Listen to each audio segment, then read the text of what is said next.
Assalamualaikum warahmatullahi wabarakatuh. Halo kawan-kawanku dimanapun kalian berada, saya ucapkan banyak terima kasih pada kawan-kawanku yang sudah mendukung channel kali ini. Dan pada kesempatan sore kali ini kawan-kawan, kita berada di lahan budidaya tanaman cabai yang kita menggunakan sistem semi organik. Salah satu upaya dalam membudidayakan tanaman agar mengembalikan kondisi tanah subur dan hasilnya penurunannya tidak signifikan ya, dan kita beralih ke organik, itu adalah semi organik. Dan dalam upaya semi organik ini kita salah satunya bisa mengupayakan tanaman ya dengan memberikan kesuburan tanah melalui proses biologi tanah ya kan, yang dimana biologi tanah itu salah satu peranannya adalah tersedianya mikroorganisme pengurai tanaman, pengurai bahan organik yang berada di tanah untuk meningkatkan kesuburan dari tanaman yang kita budidayakan. Nah, salah satu mikroorganismenya adalah kelompok bakteri. Nah, kali ini kita akan membahas mengenai bakteri. Jadi kawan-kawan, dalam budidaya pertanian semi organik itu salah satu upayanya yang bisa dilakukan adalah mensuplai atau memberi mikroorganisme dalam proses perawatannya. Biasanya bisa diberi berupa mol ataupun campuran dengan pupuk organik cair semacam itu. Nah, mikroorganisme yang kita berikan adalah mikroorganisme yang pro terhadap tanaman. Akan tetapi di lapangan kawan-kawan, di lahan budidaya pertanian semacam ini, semakin lengkap mikroorganismenya, semakin pula bagus pula ya kesuburan tanahnya.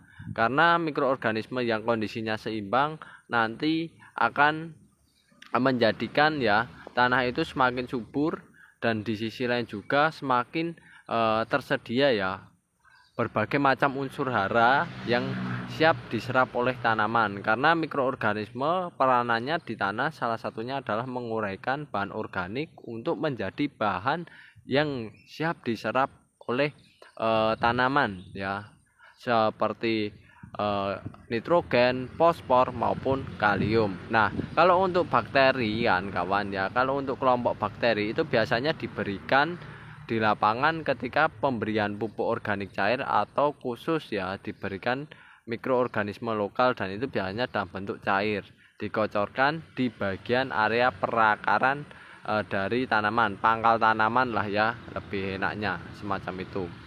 Dan mikroorganisme itu kita peroleh dari mana?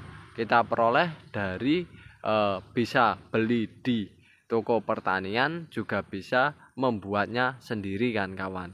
Kalau beli di toko pertanian itu biasanya ada efektif mikroorganisme 4 ataupun M21, juga itu salah satu penggunaan bakteri ya dalam budidaya pertanian.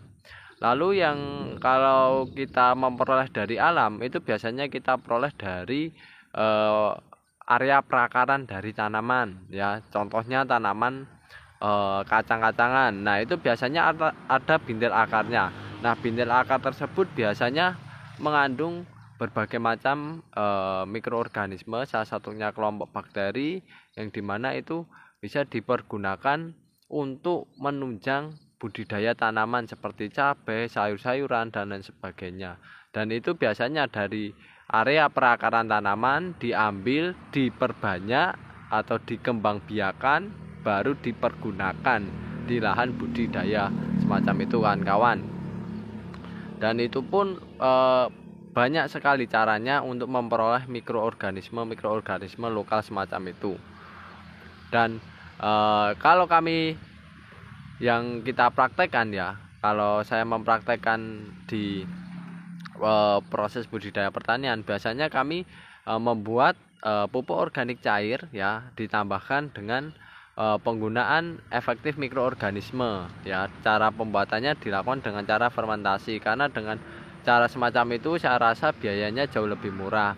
Hanya saja mungkin mikroorganismenya kedepannya saya akan membudidayakan tanaman dengan menggunakan mikroorganisme lokal yang diperoleh dari alam, jadi jauh lebih murah lagi kan kawan ya, karena kalau kita menggunakan EM dan sebagainya kita harus beli, tapi dengan EM saja satu botol itu sudah bisa jadi banyak ya, tidak masalah kan kawan, semacam itu.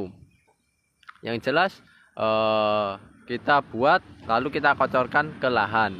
Nah nantinya dampaknya apa? Dampak positifnya adalah mikroorganisme tersebut ya nanti bisa menguraikan bahan-bahan organik yang berada di lahan.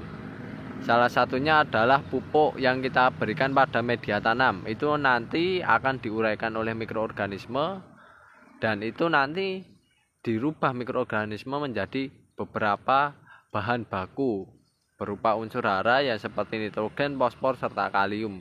Bahkan masih bisa diuraikan menjadi berbagai macam ya jika mikroorganismenya lengkap dan seimbang kan kawan, semacam itu. Dan itu pun nanti efeknya apa? Efeknya nanti tanaman bisa dengan mudah ya menyediakan ya, atau tersedia makanan, dan yang jelas bahan baku makanan tersebut bisa menjadikan fotosintesis bisa maksimal dan optimal. Nah kalau fotosintesisnya maksimal optimal, otomatis mereka akan bisa tumbuh dan berkembang secara bagus pula kan kawan, semacam itu. Itu dampak bagi tanamannya. Tapi nanti dampak keberlanjutannya, tanah semakin lama semakin subur, semakin bagus ya kan kawan, semakin efektif dalam menguraikan bahan-bahan organik semacam itu. Dan itu nantinya kesuburan tersebutlah yang menjadikan